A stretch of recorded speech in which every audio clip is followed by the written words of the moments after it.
11 புதிய கலைக்கல்லூரியை திறந்து வைத்திருப்பதாக முதல்வர் வெள்ளை நிறத்தில் ஒரு கல்வெட்டை திறந்து வைத்திருக்கிறார். ஆம், கட்டிடமே இல்லாத கல்லூரிக்கு கல்வெட்டை தான் திறந்து வைத்திருக்கிறார். குன்னூர் மற்றும் செய்யூரில் ஸ்டாலின் திறந்திருக்கும் புத்தம் புதிய கலைக்கல்லூரிகளின் கண்கொள்ளா காட்சி இது.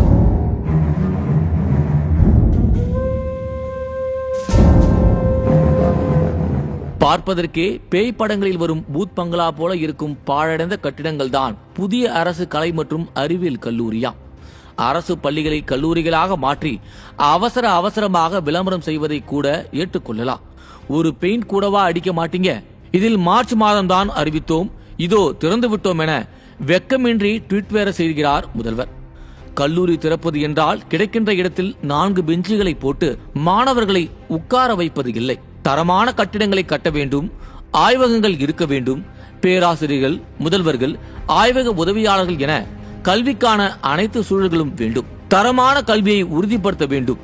எந்த அடிப்படை வசதியுமின்றி, பேராசிரியர்கள் இன்றி மாணவர்களிடம் கட்டணத்தை வாங்கிக் கொண்டு தரமான கல்வியை கொடுக்காமல் ஏமாற்றும் சில தனியார் கல்லூரிகளுக்கும் அரசின் இந்த நடவடிக்கைக்கும் என்ன பெரிய வித்தியாசம் இருக்கிறது?